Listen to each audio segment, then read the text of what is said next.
ओम शांति। संकल्पों में बहुत ज़्यादा शक्ति है। यह हम अभी से नहीं, ज्ञान से पहले भी सुनते आए हैं। कई बार कई आत्माएं सबकॉन्शियस माइंड की बातें करती हैं कि जैसा सोचोगे वैसा बन जाओगे, सबकॉन्शियस माइंड में इतनी ताकत होती है। लेकिन वास्तव में वह विधि हमें पता होनी चाहिए कि संकल्प में अगर पावर होती तो कोई आत्मा पूरा रटने लग जाए, मैं कलेक्टर बनने वाला हूँ, मैं कलेक्टर बनने वाला हूँ, क्या वो कलेक्टर बन जाएगा? देखो सोचो, कई लोग एग्ज़ाम देते हैं तो मैं पास होने वाला हूँ, मैं पास होने वाला हूँ, बहुत अच्छे नंबर आने वाले हैं, तो क्या वो पास हो जाएगा? एक्चुअल में सारे संसार ने सब कॉन्शियस माइंड की पावर को, थ्योरी को गलत तरीके से प्रेजेंट किया हुआ है। आप खुद सोच सकते हो इसका कारण क्या है, क्योंकि हम धारणा की बात कर रहे हैं, हम प्रैक्टिकल थ्योरी की बात कर रहे हैं, इसलिए आपको प्रैक्टिकल बातें बताई जा रही हैं। क्योंकि कई सारी आत्माएं कहती है मैंने ऐसा सोचा और मेरा हो गया, लेकिन उन आत्माओं की बात नहीं होती है जिन्होंने सोचा लेकिन नहीं हुआ। हाँ, उसको भी तो लेना पड़ता है ना। दोनों तरफ अगर कोई दवाई काम कर रही है तो फिर सभी जगह काम करनी चाहिए। एक जगह काम नहीं करे ऐसा तो हो नहीं सकता है, सब जगह वर्क करेगी। तो आज हम वही बात सोचेंगे कि संकल्पों से कारोबार कैसे होता है। क्योंकि आज ये पॉइंट क्यों लिए हमने, क्योंकि आज की जो मुरली है उसमें बाबा ने यही वरदान में कहा कि संकल्पों से कारोबार करना सीखो। तो वही बात हम ले रहे हैं। सारी दुनिया विचार शक्ति पे काम कर रही है, अंदर की शक्तियाँ विचारों से जग जाती है, लेकिन आपको इन सब की गलत फहमी को तोड़ना होगा। ऐसा कुछ भी नहीं होता है। तो फिर बाबा ने जो संकल्पों से कारोबार वाली जो बात कही है वो फिर कैसे संभव है, मतलब नहीं होता है, इसका अर्थ क्या है? सही विधि से करो तो होता है। सही तरीके से करो तो आप दुनिया में जो भी चाहो संकल्प शक्ति से, यानी आत्मा के अंदर जो सबकॉन्शियस माइंड, आत्मा के अंदरूनी शक्ति को, ब्रेन में कोई सबकॉन्शियस माइंड नहीं होता कि सबकॉन्शियस माइंड कोई अलग है, ये है वो है। बहुत बड़ी गलत फहमी लोगों ने पैदा कर रखी है, आधा मस्तिष्क इधर, ऐसा कुछ भी नहीं। सबकॉन्शियस माइंड आत्मा के मूल केंद्र की शक्तियों को जगाना, आत्मा की मूल शक्तियों को पहचाना। तो आज हम बात कर रहे हैं कि फिर संकल्प से कारोबार कैसे करें, विचारों से कारोबार कैसे करें। तो संकल्प शक्ति का यूज़ करने का सही विधि क्या है जिससे आप कलेक्टर भी बन सकता है, लौकिक वाला, हाँ, बिजनेसमैन भी बन सकता है, लौकिक में सफलताएं करने वाला, जो चाहे वो हो सकता है, संकल्प से हो सकता है। क्योंकि संकल्प वास्तविक हैं, लेकिन संकल्प की विधि कब काम करेगी? देखो, ब्रह्मा बाबा ने संकल्प रचा, सारी सृष्टि में भगवान का काम पहुंचना चाहिए, देश विदेश में भी मैसेज तो पहुंच गया, यानी उनके तो संकल्प साकार हो गए। कई सारी आत्माओं, बाबा ने तो यहाँ तक भी लिया कि विश्व स्वर्ग बनेगा, तो वो भी पूरा होने ही वाला, हमें पता है। तो फिर उनके संकल्प काम कर रहे हैं, और बाकी के जो ये सबकॉन्शियस माइंड वाले हज़ारों जो थ्योरी लेकर के चल रहे हैं उनके काम नहीं कर रहे हैं। एक आध कोई ठीक हो जाता है तो बोले संकल्प ने काम किया। एक पे काम करे तो सब पे काम करना चाहिए ना। एक पे अगर कोई काम करे, दो गरीब आदमी है, दोनों ने संकल्प लिया कि मैं धनवान बन रहा हूँ, धनवान बन रहा हूँ, धनवान बन रहा हूँ, ठीक बात है। उसमें से एक धनवान बन गया और एक धनवान नहीं बना, तो ये तो फिर भाग्य की बात हो सकती है, हिसाब किताब। या फिर संकल्प शक्ति का क्या रोल हुआ? दोनों ने बराबर संकल्प किए, दोनों ने उसी भावना से संकल्प किए, तो ये तो तुक्का हो गया ना। संकल्प शक्ति काम करे, इसका अर्थ है कि अंदर से वह फीलिंग आए कि जो भी आत्मा इस विधि को अपनाए वो फार्मूला सब पे काम करे, सबके अंदर काम करे, तो कहेंगे संकल्पों का कारोबार। संकल्प से सारी दुनिया का कारोबार चल सकता है। तो चलो अभी हम बात करते हैं कि आप लोग भी कई सारे जीवन में संकल्प कर रहे होंगे, परिवार में शांति आ जाए, भी पत्नी बदल जाए, पति बदल जाए, वो ज्ञान में चल जाए, वो ऐसा हो जाए, वो हो जाए। तो आप लोगों ने अपने जीवन में देखा होगा कई सारे संकल्प आपके पूरे भी हुए होंगे और कई सारे संकल्प है जो पूरे नहीं हुए हैं। हाँ, कई सारे संकल्प, अगर कुछ संकल्प पूरे हुए हैं तो आप कहते हो कि मेरी संकल्प शक्ति का कमाल है जिससे पूरे हो गए, और जो संकल्प पूरे नहीं हुए वहाँ पे कहते हो ड्रामा है, हिसाब किताब है। जब ड्रामा और हिसाब किताब है तो दोनों बातें कैसे हो सकती है?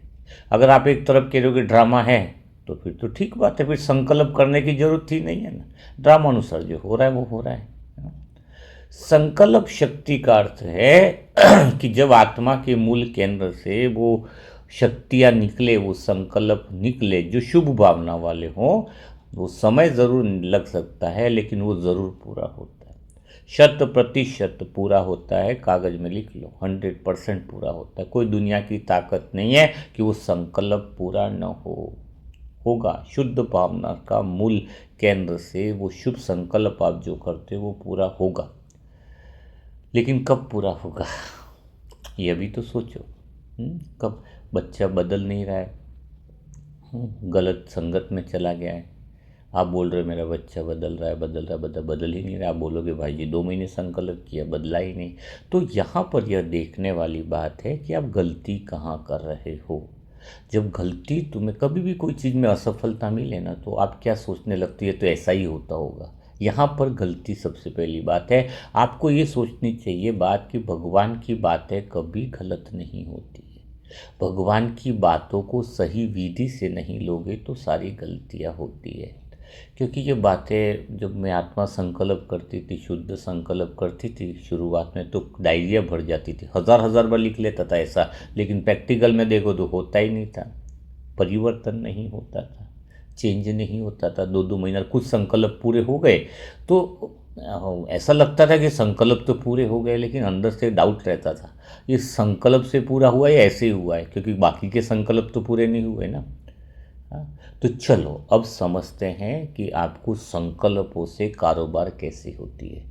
आप जो चाहो वो दुनिया में हासिल कर सकते हो इस संकल्प शक्ति से। दुनिया की सबसे पावरफुल शक्ति आत्मा के पास है, वो है विचार शक्ति। इसलिए मन को कमज़ोर मत समझो। हमेशा तुमने मन को वो किया कि मेरा मन तो बहुत बेकार है, मेरे मन में तो दुख आते हैं, मेरे मन में तो शिकायतें। नहीं, आपके मन रूपी कमरे में सारी चीज़ें वेस्ट नहीं पड़ी है। आप अपने मन के अंदर जो है वो शक्तियों को पहचानो, वो चीज़ों को पहचानो जो मन में पावरफुल है। तो मन में जो पावरफुल शक्तियाँ हैं उसे कहेंगे विचार शक्ति। तो सबसे पावरफुल शक्ति मन के पास है विचार शक्ति, संकल्प शक्ति। उसका यूज़ कैसे करना है वह बात हमें समझनी चाहिए। अब ध्यान रखना है अभी तक आपने जो संकल्प किए हैं काफ़ी सारे, वो पूरे क्यों नहीं हुए, इसका कारण समझिए और डायरी में नोट कीजिए बहुत अच्छे से कि जिस संकल्प की शुरुआत, लिखना बहुत अच्छे से, लाइन बहुत इंपॉर्टेंट है, अगर समझ गए तो ज़िंदगी बदल जाएगी। जिस संकल्प की शुरुआत अशुद्ध केंद्र से होती है वो संकल्प के परिणाम भी अशुद्ध ही आते हैं। लिख लेना, बहुत गहरी बात है, लिखना होगा, समझना होगा। रिपीट करता हूँ कि जिस संकल्प की शुरुआत अशुद्ध केंद्र से होती है वह रिजल्ट भी अशुद्ध और असंतुष्टि वाले आते हैं। पहले इस बात को समझेंगे हम। ब्रह्मा बाबा के जीवन में गहरी सफलता का राज यही था। उनके जो संकल्प थे वो शुद्ध केंद्र से उत्पन्न होते थे। अब आपको समझना होगा, आपने संकल्प किया, क्या संकल्प किया? आपका बिजनेस सफलता मूर्त बन जाए, आप लखपति बन जाओ, एक उदाहरण है मैं बता रहा हूँ। तो आपने संकल्प किया कि मैं सक्सेस हो जाऊँ, मैं बिजनेस में कामयाब हो जाऊँ, ये हो जाऊँ। तो ये संकल्प कौन से केंद्र से हुआ आपका? गहराई में जाइए।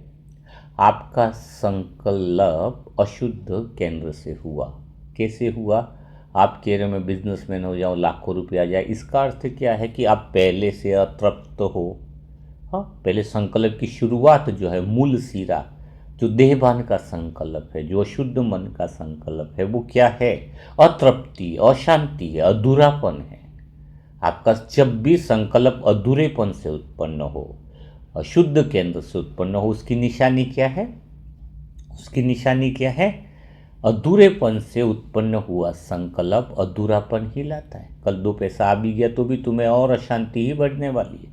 अधूरेपन से उत्पन्न हुआ संकल्प अधूरापन और अशांति को ही बढ़ाता है। आप कहते हो पति ठीक हो जाए, इसका मतलब आप बहुत ज़्यादा प्रॉब्लम में चल रहे हो, अभी असंतुष्ट हो, आपका केंद्र ही असंतुष्टता है, अशुद्ध केंद्र, देवान का केंद्र है। काश ये बदल जाए तो ठीक हो जाए, इसका मतलब आपकी शुरुआत तो अतृप्ति से हो रही है ना।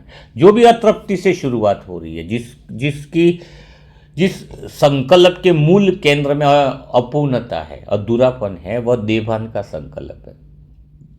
हाँ, वो पूरा नहीं होगा। कुछ पूरे भी हो जाएंगे तो वो ड्रामा अनुसार हो गया होगा, दृश्य के अनुसार, उसमें कोई वाहवा लूटने की कोई बात नहीं, कोई शाबाशी लूटने की बात नहीं। अब बात आती है कि जिसका संकल्प मूल केंद्र से उठे, जैसे ब्रह्मा बाबा के मूल केंद्र से संकल्प उठता था। ब्रह्मा बाबा पूर्ण होने के लिए मेहनत नहीं करे, पूर्ण तो उसी दिन बन गए थे जिस दिन ये समझ में आ गया पहले दिन से कि मैं पूर्ण ही हूँ, मैं आत्मा हूँ, पूर्ण हूँ, सत्य हूँ। यह पहले दिन ही, बाकी तो सिर्फ एक निमित्तपन था, बाकी सब तो होना ही था। क्योंकि उनको कितनी निश्चिंतता का कारण क्या था उनका? क्योंकि पूर्णता, ऑलरेडी मैं भरपूर हूँ, भरपूरता से संकल्प उत्पन्न होते थे। हाँ, ऑलरेडी ये बदल जाए ये बात है, लेकिन क्या है उसके पीछे मूल केंद्र में क्या है कि मैं ऑलरेडी तृप्त ही हूँ, ऑलरेडी संतुष्ट हूँ। वो बदल जाएगा तो ठीक बात है, वो संतुष्ट और अच्छी बात है ना। पर वो बदलेगा तब मैं संतुष्ट होऊंगा, ये भाव नहीं था उनका ना। समझो, पूरे ज्ञान में कई सारी आत्माएं और गई तो उनको कोई फर्क नहीं पड़ा, बहुत सारी पालनाएं दी ब्रह्मा बाबा ने, एक चेहरे पे शिकंज नहीं। क्यों? क्योंकि उनके केंद्र जो था वो संतुष्ट, संकल्प की जो शुरुआत थी, वो आत्मा तो संपूर्ण है, आत्मा तो सत्य है, आत्मा तो पूर्ण है ना। आपके विचार अधूरे से उत्पन्न होंगे, अधूरे केंद्र से उत्पन्न होंगे, अधूरेपन से उत्पन्न होंगे, तो वो संकल्प ताकतवर नहीं है। वो संकल्प से कारोबार होगा, अशुद्धता वाला होगा, खालीपन वाला होगा, अपूर्णता वाला होगा। आज संसार में कितने भी लोग कमा रहे हैं या कितनी भी चीज़ें आ रही है, वो और दुखी क्यों हो रहे हैं? क्योंकि उनके संकल्प दुख के केंद्र से शुरू होते हैं और सोचते सुख मिल जाए। अशांत व्यक्ति वाला शांति वाले विचार कैसे कर सकता है? दुखी व्यक्ति वाला सुख की बातें कैसे ला सकता है? नहीं ला सकता है ना। भागते हुए व्यक्ति को कोई भी चीज़ पूछो तो कहाँ सही चीज़ बताएगा? जो इस जगह स्थिर है, खड़ा है, वही तो बताएगा। तो पहला जो मेहनत है आत्मा की, वो इस बात पर होनी चाहिए कि मेरे विचार कौन से केंद्र से उत्पन्न हो रहे हैं। चाहे परिवार के लिए सोचो, किसी के लिए भी सोचो, हाँ, फैमिली में सोचो, स्वयं के लिए सोचो। शरीर भी बीमार है तो पहले मूल केंद्र से कि मैं बिल्कुल मस्त हूँ, अच्छी हूँ, मस्त हूँ, परिपूर्ण हूँ, संपूर्ण हूँ, मैं संपूर्ण हूँ, मैं आत्मा ऑलरेडी पूर्ण हूँ, मैं आत्मा ऑलरेडी संपूर्ण हूँ, मैं आत्मा अपने मूल सत्य के केंद्र में हूँ। जब इस भाव के बाद शरीर ठीक हो जाए का भाव उत्पन्न हो तो वो ज़रूर ठीक होता है। लेकिन डर के मारे विचार उत्पन्न के, बाबा कैसे भी करके शरीर ठीक कर दो, बाबा ये बीमारी ठीक कर दो, बाबा ये ठीक कर दो। शक्ति ही अधूरेपन की शरीर को मिल रही है, डर की शक्ति मिल रही है। शरीर को आप एनर्जी कौन सी दे रहे हो? डर की। ये ठीक नहीं हुआ तो मेरी तो हालत पतली हो जाएगी, ये डर है ना। कहीं कितना बड़ा डर है पीछे। देखो, संकल्प, जिस अधूरेपन के, देहभान के संकल्प के पीछे भय, डर, हाँ, ये सारी चीज़ें होती है। अशुद्ध केंद्र की विशेषता है। शुद्ध केंद्र वाली आत्मा बड़ी खुशनुमा होती है, उसके विचारों में ऑलरेडी पूर्णता रहती है। अभी जो संकल्प उत्पन्न होते हैं, जैसे अपने बुक बाबा की निकली, सब पढ़े, लेकिन संपूर्णता से। फिर कोई पढ़े न पढ़े तो कोई फर्क नहीं है, ड्रामानुसार चलता रहेगा, लेकिन पहले से ही पूर्णता से विचार उत्पन्न हो रहे हैं ना। पूर्णतया संकल्प है पूर्णता के केंद्र से, यह चीज़ें सब तक पहुंचनी चाहिए। कहीं नहीं भी पहुंचे तो कोई फर्क नहीं पड़ रहा है, क्योंकि ऑलरेडी मैं पूर्ण हूँ, यह भाव है ना अपने को, आत्मा पूर्ण हूँ, सत्य हूँ। तो आज से ये सब कॉन्शियस माइंड सब थ्योरी को समझो, ये सब कुछ है नहीं। हम जब तक आत्मा मूल केंद्र से संकल्प पूर्णता से उत्पन्न होंगे तो संकल्पों की कारोबार होगी। बाबा पूर्ण है तो उनके संकल्प सिद्ध होते हैं। हाँ समझो। तो ब्रह्मा बाबा के जीवन की कामयाबी का पहला रहस्य जो भीतर में था, जो अंदर था, उनके संकल्प पूर्णता के केंद्र से उत्पन्न होते थे, शिकायत के केंद्र से नहीं, दुख के केंद्र से नहीं, अधूरेपन से नहीं। हाँ आप बोलो कि बाबा बच्चा बहुत उल्टा सुल्टी बोलता है, गालियाँ बोलता है, कैसे भी करके ठीक कर दो। तुम खुद पहले अधूरेपन से, तुम ये जब बात बोलते हो बाबा बेटे को ठीक कर दो, ऐसा ऐसा बोल रहा है, इसका मतलब पहले बाबा बेटे को नहीं देखते। पहले बाबा देखते हैं कि बेटे को ठीक करने की ज़रूरत नहीं है, तुम्हें ठीक करने की ज़रूरत है। आज बेटे को ठीक किया, कल पड़ोसी को ठीक करें, फिर इसको ठीक करें, तो बाबा इसके लिए आए क्या? तो पूरा संगम युग उसी में निकल जाएगा। ज़रूरत है तुम्हें खुद को ठीक करने की ज़रूरत है कि तुम खुद अशुद्ध केंद्र पे खड़े हो, जहाँ पर तुम उसके ठीक होने, हाँ तुम शुद्धता के केंद्र से बोलो कि बाबा ये आत्मा भी बदलनी चाहिए, तो गलत बात नहीं है। उसमें कोई कंडीशन नहीं है, उसमें कोई शर्त नहीं है, उसमें कोई अपूर्णता नहीं है। जब तुम पूर्णता से वो संकल्प कर रहे हो तो वो बदलना नामुमकिन नहीं, होना ही हुआ ही पड़ा है। जो शब्द जो बाबा ने तो बोले हैं ना, होना ही हुआ ही पड़ा है, तो अंदर से फीलिंग आती है ये बदल जाएगा, आज नहीं तो कल बदलना ही है, उसको बदलने के अलावा चारा ही नहीं। ऐसा अंदर से फीलिंग आएगा जब तुम मूल केंद्र से करोगे, जिसमें कोई कंडीशन नहीं, टाइम लिमिट भी नहीं है, क्योंकि टाइम बांधेंगे तो आत्मा मूल केंद्र से हट करके कालातीत है ना, आत्मा तो काल से परे है, तो उसमें आ जाती है। तो ये पहली बात मेरे हिसाब से अगर समझ गए होंगे तो आपको समझ लेनी चाहिए। संकल्प का कारोबार करने के लिए मूल केंद्र से उत्पन्न होना चाहिए विचार। अब थोड़ा सा हम दूसरी और गहराई की बात लेते कि मूल केंद्र से ही विचार उत्पन्न हो, वही संकल्प उत्पन्न हो, उसके लिए और थोड़ा गहराई में लेते कि कौन सी बातों का ध्यान रखना चाहिए। ब्रह्मा बाबा ने कौन सी ऐसी बातें हैं जिनको फॉलो किया, जिनको ध्यान में रखा। तो सबसे पहली बात है रोल से डिटैचमेंट। यह बहुत, जिसके बिना आप अशुद्ध केंद्र से हट नहीं सकते। अब बात आती है रोल से डिटैचमेंट की। तो जैसे उदाहरण के लिए कोई चाय की स्टॉल पे एक व्यक्ति चाय पी रहा है, ठीक है, उसने आकर बताया, कहीं कोई और व्यक्ति आया, उसने आकर के बताया कि वहाँ सड़क पर एक जने का एक्सीडेंट हो गया है और अचानक लग गया है। तो जो चाय पी रहा बोल रहे अच्छा हाँ आजकल थोड़ी लापरवाही होती है एक्सीडेंट। उसने बोला चोटें भी बहुत आई है। तो बोले हाँ चोटें तो आएगी ना, जब दो मोटरसाइकिल की भिड़ंत हुई। तो चाय वाला आराम से चाय पी रहा बोल रहा है कि भिड़ंत हुई तो चोटें तो आएंगे। बोले 25-28 साल का युवक था, उसको लगी है। बोले हाँ बहुत बुरा हुआ, लगी है। तब तक भी चाय की चुस्की ले रहा है। एक व्यक्ति और आकर कहता है कि भाई तुम्हारे बच्चे का एक्सीडेंट हो गया है। तो फिर उसको पता चलता है जिसकी जो एक्सीडेंट की बातें कर रहा है वो उसका बेटा है। तो तुरंत चाय वहीं छोड़ देता है, एक चुस्की फिर गले में नहीं जाती है। क्यों? अब क्या हुआ बता? पहले भी तो दुख था ना जब इंसान एक्सीडेंट हुआ, बात चल रही थी, लेकिन अब आई बात दुख उसका खुद का कैसे हो गया। अभी तक दुख नहीं था, चाय ली रहा था, बातें भी सुन रहा था, चाय पी रहा था, लेकिन जैसे ही पता चला कि जो इसका एक्सीडेंट हुआ वो तुम्हारा बेटा ही है, अब किसको दुखी कौन हुआ है? अभी कौन दुखी हुआ है? बाप दुखी हुआ है। सोचो इसमें, पहले समय कोई इंसान बन करके था, वो कुछ नहीं। मैं भी आत्मा की बात भी नहीं ले रहा हूँ, इंसान की बात ले रहा हूँ। अभी एकदम से झटका उसको लगा, तो अभी कौन दुखी हो रहा है? वो इंसान दुखी नहीं हो रहा है, वो बाप दुखी हो रहा है। अब बेटे का दुख ही उसको अपना दुख लग रहा है, उससे अलग नहीं लग रहा है कि बेटा को दुख हो रहा है, एक्सीडेंट हुआ, उसको लगता है मुझे ही एक्सीडेंट हो गया, जैसे उसके ऊपर दुखों का पहाड़ टूट गया। तो अब दुखी कौन है? बाप दुखी है।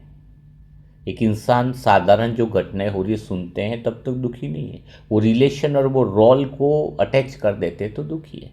बेटा मन कोई पत्नी दुखी कब है? महिला है तब तक दुखी नहीं है, जब वो पत्नी बन गई तो दुखी है, वो रोल में आ गई तो दुखी है। जिसमें तुम रोल में फंस गए वो दुखी हो जाता है। ये बात तुम्हें पक्की करके समझनी चाहिए। तो आपके विचार शुद्ध केंद्र से कैसे बने वो मैं आपको सिखाना चाह रहा हूँ। ब्रह्मा बाबा ने क्या किया? सत्यता का केंद्र जैसे उनको पता चला, आत्मा का ज्ञान पता चला, तो वाइफ को, पत्नी थी, बच्चे सबको क्या बताया कि मैं आत्मा हूँ, अब मेरा संबंध लौकिक में नहीं रहा।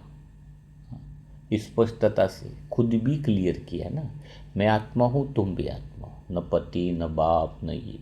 तो जितनी तुम्हारे संबंधों का मोह गहराइयाँ हैं, उतना तुम मूल केंद्र से शुद्ध संकल्प नहीं कर सकते, क्योंकि वो सत्यता के केंद्र वाली बात है। तुम्हें रोलों से डिटैचमेंट हो करके संकल्प करने पड़ेंगे। हाँ, तुम बीच में खड़े हो। अब बीच में खड़े हो अर्जुन की तरह, तो बाबा तो स्पष्ट बता रहे हैं, अगर तुम्हारे संकल्प में शक्ति लानी है, तुम जैसा चाहो वैसा करना चाहते हो, तो आ जाओ मेरी तरफ मूल केंद्र पर। हाँ, तो अर्जुन ने कहा कि भाई मैं कैसे तुम्हारी तरफ आ जाऊं, कैसे उन सबको छोड़ दूं। अर्जुन बोला ये सब है बचपन से जिनके साथ खेला बड़ा, ये सब किया, वो छोड़ दूं, कैसे छोड़ दूं। तो कृष्ण क्या कहते हैं अर्जुन को कि पहले युद्ध से पहले घोषणा हुई।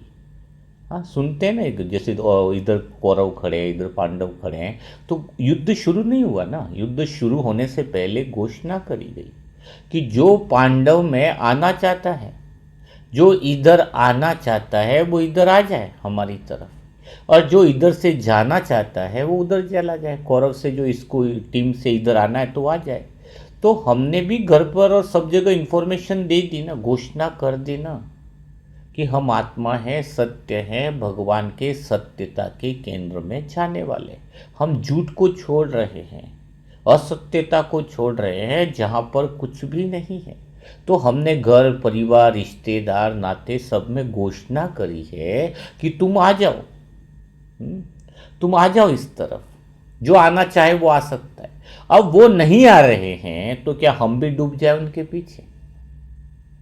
हम भी डूब जाएंगे। वो तो खड्डे में डूब रहे, वो तो जन्म जन्मांतर का भाग्य खत्म कर रहे हैं मोह के वश, सबके वश। कृष्ण ने तो कहा दुर्योधन को, अगर तुझे मेरी बातें समझ में आ जाए तो युद्ध शांत हो जाए, युद्ध ही ना हो। लेकिन दुर्योधन की बुद्धि में कहाँ बातें बैठ पा रही थी, कितना समझाने के बाद भी वो नहीं चाहता था। तो अब बात क्या आ रही है, सोचो जरा, कि हमने तो घोषणा कर दी ना कि हम सत्यता के केंद्र में जा रहे हो, लेकिन अभी आप खुद उनके लिए लटके पड़े हो। हाँ, उनका तो दुर्भाग्य हो रहा है, वो तो खुद अशांति फैला ही रहे। अच्छा, जो असत्यता के केंद्र में उनसे आपसे उनको आपसे सिर्फ धन दौलत, हाँ, झूठी वाहवाही और यही सब चाहिए आपसे। वो उनको दुख नहीं है किसी बात को। अर्जुन को दुख था कि दुर्योधन ने, सब ने बहुत कुछ गलत करने के बाद भी अर्जुन को ये दुख था कि मैं इनके लिए हथियार कैसे उठाऊं, मैं इन पर कैसे वार करूं। अर्जुन को 1% अंदर भावनाएं थी कि मैं उनके ऊपर कैसे उठाऊं। लेकिन दुर्योधन तो सिर्फ मारने पर तुला था, उसके अंदर कोई फीलिंग नहीं थी। वो तो मौका देख करके पूरा लूट लेना चाहता था, 1% भी कुछ भी छोड़ने को तैयार नहीं था। हाँ, और उनके अंदर कोई दिल ही नहीं था कैसे मारूं, वो तो मौका में तलाश था कब मिले और गिराऊं। लेकिन अर्जुन के साथ में बुरा होने के बावजूद भी वो सोच रहा था कि मैं कैसे तीर चलाऊं, कैसे उनको मारूं। ठीक है, उन्होंने गलतियां करी है, तो वही हालत ये हमारी है। वो लोग मौका देखने के चक्कर में पड़े हुए हैं, आसपास की आत्माएं। मैं ऐसा नहीं कहता, वो दुश्मन की बात नहीं, क्योंकि वो असत्यता के केंद्र पर है ना, तो वो अधूरे हैं। अधूरे आदमी तो पूर्ण होना चाहेगा। अधूरे आदमी को तो पैसा दिखेगा हमसे, कि पैसा पड़ा तो पैसे पर ही उनकी नज़र होगी। अधूरेपन को तो इज्जत, पार्टियां, मोबाइल, सामान की लालच होगी हमसे, कि कुछ तो हमें मिल जाए इनसे। और कोई हमसे प्यार नहीं है, हमारे सामानों से प्यार है। कल तुम खाली आ जाओ तो अनाथ आश्रम में छोड़ने में टाइम नहीं लगाएंगे ये दुनिया। जो सत्यता को, अज्ञानता को समझे, तो वो अधूरे हैं, और अधूरेपन किसका भी कुछ भी बिगाड़ सकते, क्योंकि वो अधूरे हैं ना, वो गलत जगह पर खड़े हैं। उनको तो पूर्ण होना है किसी भी कंडीशन में, चाहे धोखा देना पड़े, चाहे ऊपर से मीठा मीठा बोलना पड़े, चाहे ऊपर से किसको विकारों की तरफ है, किसको धन की पद पोजीशन की तरफ है। हाँ, क्योंकि उनके संकल्प तो उठ रहे हैं ना, उनके भी संकल्प अशुद्ध केंद्र से उत्पन्न हो रहे हैं कि मैं अधूरा हूं और मुझे कुछ पूर्ण होना है। तो उनके साथ रहे तुम तो बर्बाद हो जाओगे।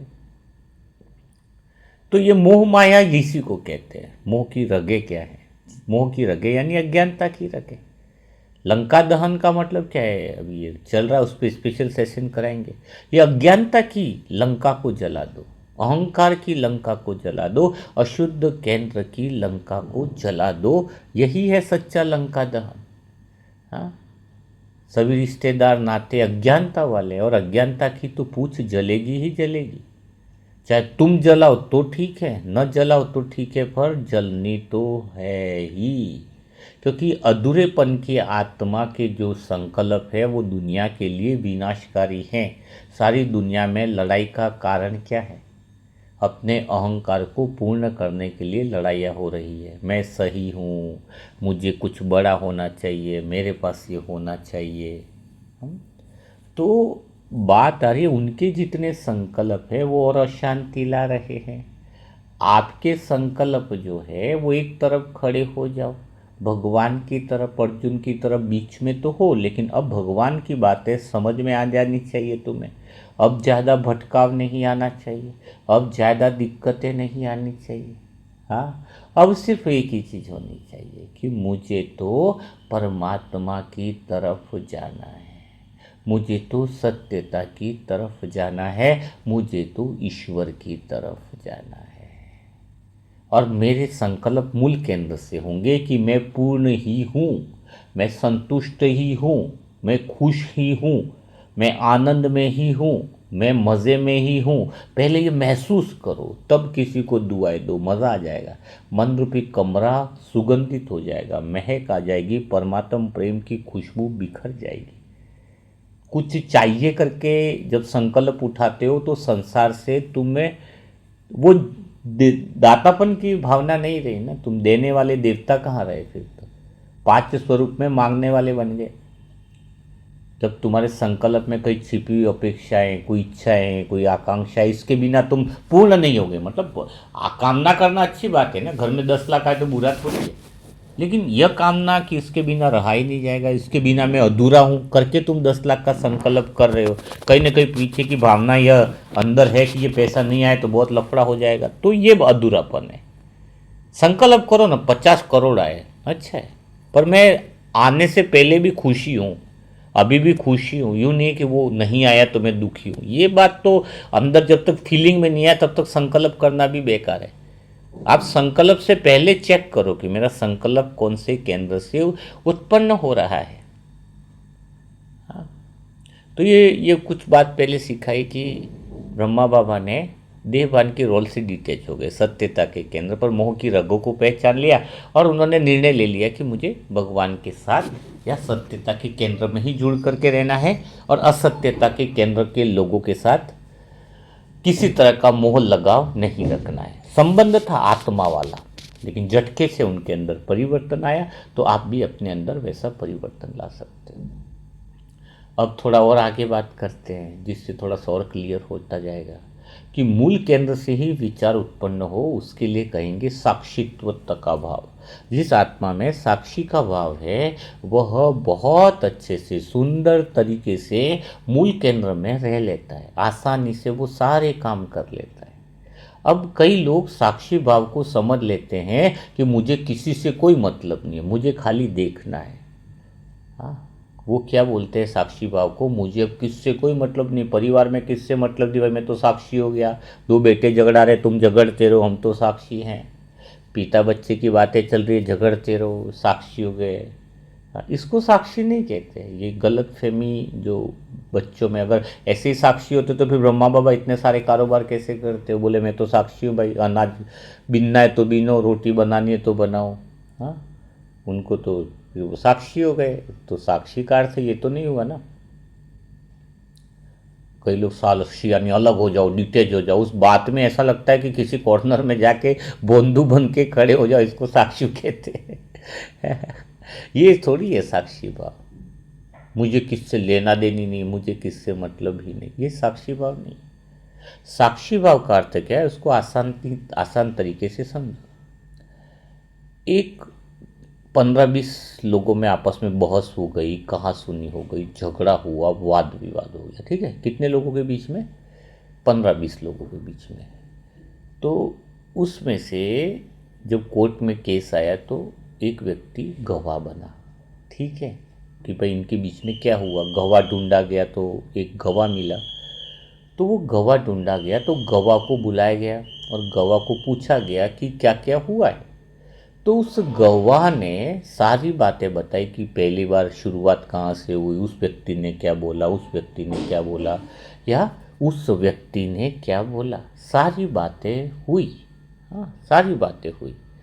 लेकिन सबसे महत्वपूर्ण बात क्या थी कि वो जो गवाह था इस पूरी घटना में कहीं इन्वॉल्व नहीं था, मतलब उसने कुछ किसी को नहीं बोला, लेकिन हर एक की बात को ध्यान से सुना, उस घटना को देखा, सब कुछ किया, लेकिन वो खुद इन्वॉल्वमेंट नहीं था। वो खड़ा था, बीच में खड़ा था, सब कुछ देख रहा था, सुन रहा था, क्या झगड़ा हो रहा है, क्या फसाद हो रहा है, कौन क्या बोल रहा है, क्या कहाँ से शुरुआत हुई है। तो इसी को साक्षी कहते हैं कि आप घटना के अंदर हो, पूरी जो घटनाएं घटती है उसको ध्यान से ऑब्जर्व कर रहे हो। हाँ, हर एक चीज़ का, दुख की बातें चल रही है उसको ऑब्जर्व कर रहे हो, सुख की बातें चल रही है उसको ऑब्जर्व कर रहे हो, सब कुछ कर रहे हो, बट डिटैच हो, गवाह हो। जो गवाह बन जाए वो साक्षी है। साक्षी का मतलब ये नहीं कि घटना क्या हो रही है उसको पता ही नहीं है तो भी साक्षी नहीं है, क्या हो रहा है वो पूरी जानकारी है, लेकिन उससे डिटैच है, उससे कोई फर्क नहीं। जैसे उस इंसान को इतनी सारी घटनाएं हो तो उसको कोई मतलब नहीं, बस गवाही दी किसने क्या बोला, बस दैट्स कॉल्ड अ साक्षी अवस्था। उसको हम साक्षी अवस्था करें।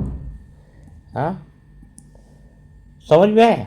उसको हम क्या कहेंगे, साक्षी अवस्था। तो साक्षी अवस्था का अर्थ क्या हुआ कि आप सब कुछ देखो और बहुत केयरफुली देखो। देखो भी ऐसा सोचो भाई मुझे तो किसी को रिपोर्ट करनी, ऐसा देखो, ध्यान से देखो, गहराई से देखो, लेकिन उन सब चीज़ों से डिटैच रहो और खाली देखने पर ही सारी समस्याओं का समाधान हो जाएगा।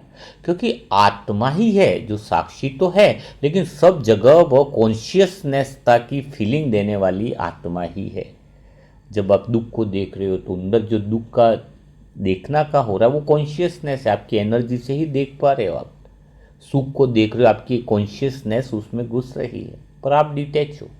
आपकी ऊर्जा सभी घटनाओं में मिली हुई है, आपके बिना वो घटनाएं नहीं हो रही है। यहाँ पर भी आपको समझना है, आपकी ऊर्जा सभी घटनाओं में मिल रही है, लेकिन आपको, आपकी ऊर्जा को, एनर्जी को कोई बात, किसी बात का, घटना का उसके ऊपर कोई फर्क नहीं पड़ रहा है। आप हो वैसे की वैसे हो, सभी घटनाओं में इन्वॉल्व हो, लेकिन आप डिटैच हो, सभी जगह इन्वॉल्वमेंट हो, क्योंकि सब देख रहे हो तो इन्वॉल्वमेंट हो ना। फर्क आपको कुछ नहीं पड़ रहा, बस खाली आपको रिपोर्टिंग के हिसाब से वो एनर्जी तो आपसे ही निकल रही है, तो इन्वॉल्वमेंट है ना। जैसे उसको और आसान तरीके से हम समझाते हैं, जैसे कि एक मिट्टी है, मिट्टी का ढेर पड़ा है, उसको बहुत अच्छे से घड़ा बना दिया, मिट्टी से लोटा बना दिया, मिट्टी से सब कुछ बनाया। अब वो घड़ा बन गया, घड़े को तोड़ दिया गया, घड़ा बना बहुत प्यारा मिट्टी का मटका, घड़े को तोड़ दिया गया, लोटे को तोड़ दिया गया, तो वापस क्या बन गया, मिट्टी बन गई। मिट्टी को वापस ग्लास बनाया, फिर ग्लास बन गई। तो मटका बनाया, लोटा बनाया, वापस मिट्टी को तोड़ दिया तो वापस मिट्टी होगी, फिर ग्लास बनाया। तो इसमें कौन ऐसा है जिसने सब कुछ होते हुए देखा, जो सब जगह मौजूद था? तो वो मिट्टी के बारीक कण जो सब जगह थे, घड़ा बना तब भी उसमें मौजूद थे, ग्लास बना तब भी वो कण थे, टूटा तब भी वो मिट्टी के कण वही हैं, वापिस ग्लास बना तो भी है, लोटा बना। तो एक मिट्टी का कण है जिससे बहुत चीज़ें बनी भी, गिरी भी, लेकिन मिट्टी के कण साक्षी हैं, वो हर चीज़ में मौजूद है, फिर भी कोई इफेक्ट नहीं है उनके ऊपर। तोड़ा गया तो भी वो वापस बन गए वैसे के वैसे, बनाया गया तो उसमें भी मौजूद है। तो वैसे ही हम हैं, हमारी ऊर्जा है, हमारी कॉन्शियसनेस है, हमारी कॉन्शियसनेस हर घटना में है, लेकिन हमें वो घटना अच्छी हो रही है, बुरी हो रही है, कोई फ़र्क नहीं है। हमारी कॉन्शियसनेस वैसी है, मिट्टी के कण की तरह सब जगह उपस्थित है, लेकिन प्रभाव मुक्त है। हम ज़्यादा से ज़्यादा मूल अवस्था में वापस आ सकते हैं, और हमारा तो कोई बिगड़ नहीं सकता ना। ग्लास तोड़ेगा तो मिट्टी वापस मिट्टी बन जाएगी, और तो क्या होगा, कोई फर्क नहीं पड़ेगा। तो हम आत्माएं, कोई भी घटना, कुछ भी कैसी भी घटे, हमारी पूर्णता को नहीं चुरा सकती। हमारी कॉन्शियसनेस, हमारी जो अवेयरनेस है, हमारा जो मूल स्वरूप है, वो जो हमारा, वो किसी संसार की घटना में ताकत नहीं है। जो हमारा मूल स्वरूप थी, हाँ, उसको अलग अलग चीज़ों में ढाल कर अनुभव ज़रूर कर सकते हैं सभी, लेकिन हमारी कॉन्शियसनेस को कोई टच कर पाए ऐसा कुछ है नहीं। तो यह है साक्षी अवस्था कि हम सब जगह इन्वॉल्वमेंट है, बट डिटैच होकर इन्वॉल्वमेंट हो, सारी चीज़ की खबर पर। पोतामेल देने का अर्थ क्या है? कोई बोलते पोतामेल को देने का अर्थ है कि बाबा को वो खबरें सुनाओ जो खाली आपने देखी है, बट डिटैच रहे। यह है सच्चा पोतामेल। जैसे गवाही गए कोर्ट में और उसने सारी चीज़ें बताई कि यहाँ पर ऐसा हुआ, वहाँ पर ऐसा हुआ, वहाँ पर वैसा हुआ, हाँ उसने ऐसा बोला, तो वो हो गया एक गवाह का। लेकिन वो गवाही बोले, गवाह किसका संबंधी निकले तो उसकी गवाही नहीं मानी जाएगी। जो घटना में गवाह है वो बोले मेरे बेटे के साथ उसने ऐसा कर दिया वैसा, तो वो गवाही नहीं है, वो तो उसके पक्ष वाला खिलाड़ी हो गया ना। गवाही में उससे रिलेट करने वाला नहीं होगा, उसकी गवाही मानी जाती है ना। तो हम जब पोतामेल देते तो साक्षित्व का अर्थ है कि क्या क्या हुआ हमने देखा, उससे अटैच होकर के तुम पोतामेल दे रहे हो, तो वो तो अशुद्धता के केंद्र वाला पोतामेल हो गया। वो पोतामेल स्वीकार भी नहीं। बोलो वाह आज तो मेरे बेटे ने बहुत सारी गालियाँ सुने, रो रो करके पोतामेल दे रहे हो। तुम पोतामेल थोड़ी दे रहे हो, तुम तो खुद उस घटना में इन्वॉल्वमेंट होकर के एक ड्रामा का पार्ट का रोल अदा कर रहे हो। वो वाला जो रोने वाला है वो फंस चुके हो तुम तो रोल में। ये कोई पोतामेल थोड़ी है। पोतामेल का अर्थ है कि मैं हर एक कर्मेंद्रियों से देखूं, चेक करूं, साक्षी होकर। ये जीभ क्या मांग रही थी आज? लड्डू मांग रही थी, मिठाई मांग रही थी, समोसे मांग रही थी। कान क्या सुनना चाह रहे थे? दूसरों की बुराइयां सुनना चाह रहे थे या अच्छी बातें सुन रहे थे? अच्छी बातें सुने तो भी डिटेच रहो, बुरी बातें सुने तो भी डिटेच रहो। लेकिन तुम कर्मेंद्रियों का ब्रह्मा बाबा दरबार लगाते थे, मतलब कोई आंखों से उन्होंने गलत भी देख लिया तो इन्वॉल्वमेंट नहीं होते थे कि क्यों देख लिया, बस खाली वो खबर पहुंचाई जाए भगवान तक। आपने खाली देख लिया कि आंखें गलत कर रही हैं, तो आंखें ऑटोमेटिक सही देखना चालू कर देंगी ना, तुम्हारी अवेयरनेस है। मालिक खड़ा भी है, घर में कोई बुजुर्ग इंसान बैठा है जो वरिष्ठ है, तो उसकी उपस्थिति से ही सारे काम सही हो जाते हैं। उनको कुछ बोलना थोड़ी पड़ता है कि सही करो। किसी कंपनी का ओनर खुद आ जाए मालिक, तो ऑटोमेटिक सभी कर्मचारी काम सही करते हैं। तो तुम साक्षी होकर के खाली बैठे नहीं रहो कोने में, बैठने का मन, हर चीज को ध्यान और बारीकी के साथ देखो, बिना अटैचमेंट के, बिना किसी चीज के जुड़े हुए। जब तुम चीजों को देखोगे तो इसको कहेंगे ओरिजिनल साक्षी अवस्था। तो पोतामेल का अर्थ यही है कि आज कान ने ये सुना, लेकिन जब आप विचार सुना रहे हो या सूचना बाबा को सुना रहे हो, उसमें बिल्कुल लगना चाहिए कि आपका उससे कोई मतलब नहीं है, सिर्फ एक इंफॉर्मेशन है, कारोबार है जो सुना रहे। बाबा सेंटर पे गए, 4 जनों ने बुके ली। आज फिर एकदम खुश होकर सुना बाबा 4 बुके ले ली, आज तो सेंटर पे गए। दूसरे दिन बाबा सेंटर की दीदी ने मना कर दिया, उसने बोला ऐसे ऐसे प्रश्न पूछ ले। तो पहले दिन तुम खुशी वाली इंफॉर्मेशन सुनाई और दूसरे दिन दुखी वाली, तो तुम दोनों टाइम में जो पोतामेल दिया वो गलत है। नहीं, ऑलरेडी मैं पूर्ण नहीं हूँ बाबा, मैं वहाँ पे गए, हाँ, या फिर वहाँ पे जाना हुआ और 4 बुक उन्होंने बोली और ले ली, ठीक है, समाचार सुनाए। आप ऑलरेडी पूर्ण ही हो, ऑलरेडी आनंद में हो, ऑलरेडी शांति में हो। वो ले लिया तो इफेक्टेड नहीं हो, वो नहीं लिया तो भी इफेक्टेड नहीं हो। दोनों कंडीशन में आपको डिटैचमेंट की कला जो है, वो साक्षित्व की जो कला है, वो गवाही वाली बात याद रखो कि आपकी बात जो भगवान को सुना रहे हो, क्या आप डिटैचमेंट होके सुना रहे हो? अगर अटैचमेंट होके सुना रहे हो तो पोतामेल स्वीकार नहीं है, क्योंकि आपको अदालत में खड़े हो, आप गवाही दे रहे हो बाबा को, सब चीज़ की सूचनाएं दे रहे हो, तो आप तो अटैच होके सुना रहे हो, तो आप तो उसी घटना में इन्वॉल्वमेंट वाले व्यक्ति हो गए। डिटैचमेंट का अर्थ क्या हुआ? सो सारी बातें फिर बाबा को निष्पक्ष तरीके से सुना देते हो, तो फिर क्या होता है, इस बात को समझो तुम। बहुत बहुत ज़बरदस्त बात है। अब गवाह ने अपनी गवाही दे दी, बिना किसी लाक लपेट के, बिना किसी जोड़ के, जो देखा वो बता दिया। अब गवाह हो गया फ्री। अब जज जाने और वो कैदी जाने, जो लोग हैं वो जाने, जिसने गलती की उसको सजा मिलेगी। हाँ, जिसने गलतियां की उसको सजा मिलेगी। जज तो सजा तो देगा ना, जज यानी प्रकृति हो गई, पूरा ब्रह्मांड हो गया, वो सजा तो देगा, छूटेगा नहीं। जिसने गलती की वो सजा देगा, उसको मिलेगी। तो जब हम आत्माएं पूरे दिन में कोई हमारे साथ लग रहा है कि गलत किया या अच्छा किया, तो हमें कोई मतलब नहीं, हमने जज को दे दिया, हमने कोई निर्णय का हाथ हमारे हाथ में नहीं रखा, हमने हमारा तोलू मन की तरह हमने तराजू नहीं रखा हमारे हाथ में। हमारे साथ में भी अपना भी तो यज्ञ ही कर रहे हैं ना, सत्यता के लिए यज्ञ। कई विघ्न पड़ते हैं तो हम उसके लिए बुराई नहीं लेते कि वो हम पर्सनली नहीं लेते कि उसने हमारे को ऐसा क्यों बोल रहा है या ऐसा क्यों कर रहा है, हम तो इतना अच्छा काम कर रहे हैं, हमारा विरोध क्यों कर रहा है।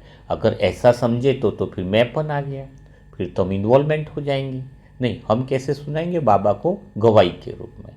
बाबा वो आत्मा थी, इस कार्य में विघ्न पैदा कर रही थी, देखा है, हम सूचना सुना रहे, हम उस भाव से भी नहीं सुना रहे कि वो गलत कर रहा है करते। हमें तो सिर्फ गवाह बनना है, हमें डिटैचमेंट है, हमें तो सिर्फ बना। और कोई तारीफ कर रहा है तो भी बोल देना कि बाबा ये आत्मा थी बहुत अच्छा बोल रही थी, ये 3 आत्माएं बहुत अच्छी सेवा कर रही है, 2 आत्माएं ऐसी है घर में जो आपकी बात नहीं सुनती है, ये 2 आत्माएं ऐसी है घर में जो आपकी बात को सुनने को तैयार नहीं है। शांति। तो उस समय भी ऐसा गुस्से का भाव नहीं आ जाए कि ये बातें सुन ही नहीं रहे घर में।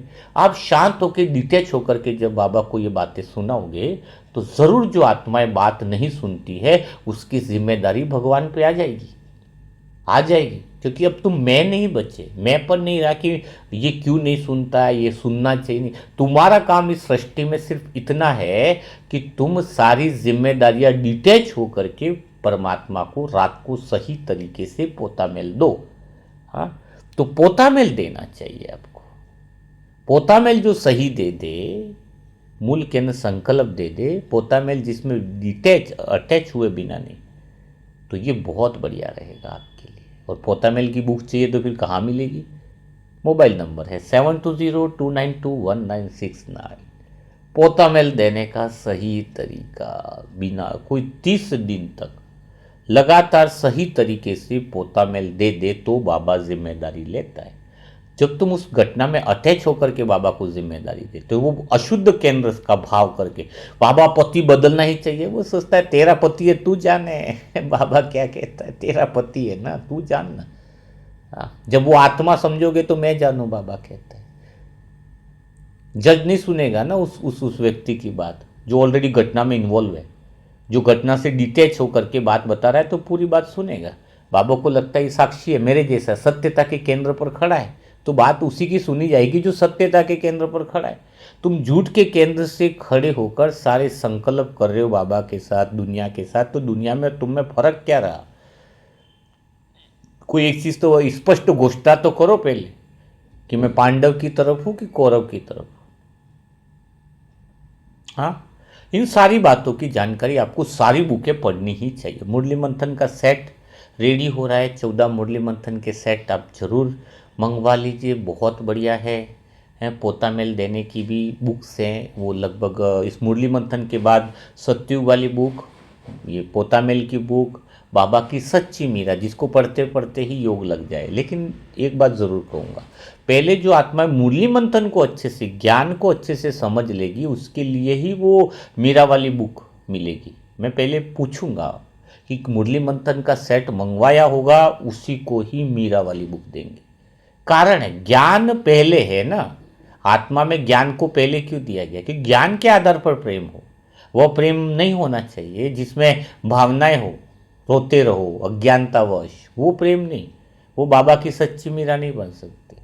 जो मुरली मंथन सुनेंगे, ज्ञान का क्लियरिफिकेशन जिसके अंदर होगा, तो जिसके अंदर ज्ञान होगा, मुरली मंथन की बुकों का स्पष्ट समझ होगी, वो 14 बुकें जीवन को बदलने वाली होगी।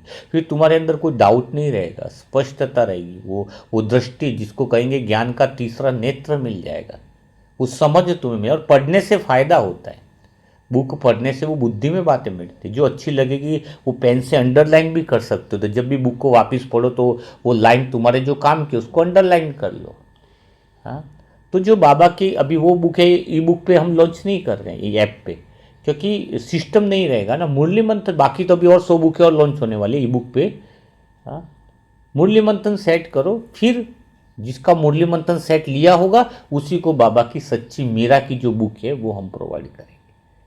क्योंकि क्या होगा, नहीं तो ज्ञान है ना, उल्टी गंगा नहीं बहानी है। हमें कोई बुक बेचने का अपने को बिजनेस थोड़ी कर रहे हैं, अपन तो सेवा कर रहे हैं। आत्मा में सही दिशा मिले, सही परिवर्तन में आए, सही तरीके से आगे बढ़े। बहुत सेंटरों के ऑर्डर आ रहे हैं बुक्स के, और ये बात बहुत अच्छी है कि अभी भी 4 सेंटरों के ऑर्डर पेंडिंग पड़े हैं।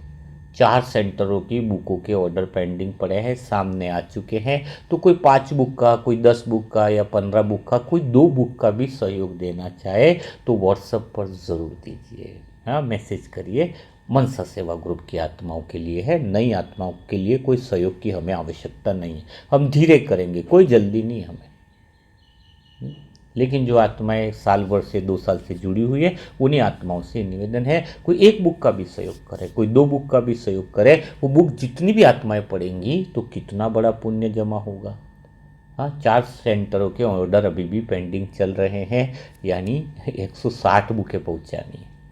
उन्होंने उनको बुके बहुत अच्छे, पहली बार हम फ्री में देंगे ना, सेंटर की आत्मा तो निःशुल्क देंगे। उसके बाद उस बुक से वो कोई और बुके मंगवाना चाहता है भाई बहन, पढ़ने के बाद अच्छी लगती है, तो उससे तो हमें पैसा लेकर के जो खर्चा अपना बनता है, बिना डिलीवरी चार्ज भी नहीं लेते, जो बुक का कॉस्टिंग आ रहा है, जो खर्चा आता है वो ले लेते हैं। हाँ, लेकिन एक बार वो हो जाएगा ना, तब तक उनको भी समझ में आएगा कि क्या चीज़ें हैं उसमें। हाँ, क्या ज्ञान बहुत कितना स्पेशल है। तो आज के मुरली मंथन यही था कि संकल्पों से कारोबार कैसे की जाए।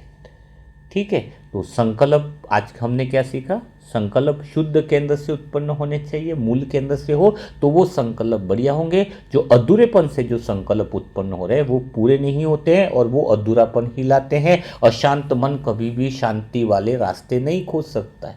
अशांत मन से किए हुए कर्म और प्लान हमेशा अशांति वाले होते हैं। ये बातें आज बहुत अच्छे तरीके से आपको समझ में आई होंगी। तो आज का मुरली मंथन कैसा लगा, आज का वरदान था वही हमने इसको डिटेल में समझाया है। तो वो सारी बातें आप कमेंट बॉक्स में ज़रूर लिखिएगा और एक नया कदम अपना लीजिए। थोड़ा थोड़ा कीजिए, आपकी क्षमता बहुत ज़्यादा होगी ना तो एक साथ मत कीजिए कि बहुत बुकें हो तो मैं आज 40 बुकों का मैं अकेला कर दूँ, नहीं। आप थोड़ी थोड़ी करते जाओ, बीच बीच में से उमंग उत्साह बढ़ा रहता है। 2 बुक का भी सहयोग किया है ना, 3 बुक का तो एक एनर्जी आती है कि मैंने कुछ अच्छा किया। सोचो बीच बीच में मैं एक एक 2 बुक का सहयोग करते जाओ, इससे उमंग उत्साह रहता है, दुआएं मिलती है, ब्लेसिंग मिलती है, बहुत अच्छा लगता है। हाँ, कितना अच्छा। हमें भी जितने सेंटर की बुकों का ऑर्डर आ रहा है उतना ही चाहिए, ज़्यादा क्या करना है, उतना ही चाहिए ना जितना हो जाए, बस काम हो जाए, सेवा हो जाए, बस ये। और ये भी बात हमें क्या है, मैपन नहीं, पोतामेल में क्या देते, बाबा को बता देते हैं यहाँ पे ऑर्डर आया है, बाबा ये घटना हुई है, इसको चाहिए बुके और इसको चाहिए। अब बाबा की अदालत में पेश कर दिया हमने, और ये मुरली मंथन भी बाबा की अदालत ही है। यहाँ भी लगता है कि सारा पोतामेल आपको दे रहा हूँ। अभी आप सभी आत्माओं की इसमें खड़े हो, देख लो। हाँ, ठीक है। तो कल फिर हम मुलाकात करेंगे ऐसे दिल छू जाने वाले नए मुरली मंथन के साथ। तब तक के लिए सभी भाई बहनों को ओम शांति। और नीचे डिस्क्रिप्शन बॉक्स में एक बुकों को आराम से पढ़ने के लिए एक चैनल लॉन्च किया है सेवा के लिए। शिवप्रिया बहन बहुत अच्छे से बुक पढ़ा रही हैं, समझा रही है आत्मा संबंधी की विधियाँ वगैरह। तो जिनको पढ़ने में, बुक पढ़ने में भी दिक्कत आ रही है तो पूरी बुक आसानी से पढ़ पाएंगे। मतलब वो एक एक चीज़ बात को अच्छे से समझा रहे हैं। तो मैंने उसका लिंक डिस्क्रिप्शन बॉक्स के पहले कमेंट बॉक्स में, पहला जो कमेंट होता है वहाँ पर उसका लिंक दे दिया है। तो वहाँ पर जा कर के वो चैनल को देखिए, सब्सक्राइब कीजिए। और उस चैनल के अंदर आपको बहुत बढ़िया बुक का एक एक अध्याय बहुत अच्छे से समझाया हुआ है और हर एक बुक को आप आसानी से समझ पाएंगे। अधिक से अधिक को शेयर करो। और आत्मा समझने की जो बुक है वो सबसे पहला चैप्टर अच्छे से वो क्लियर कर रहे हैं, उसको अच्छी तरीके से एंजॉय लो। तो कल फिर मुलाकात करेंगे, तब तक के लिए सभी भाई बहनों को ओम शांति, ओम शांति, ओम शांति।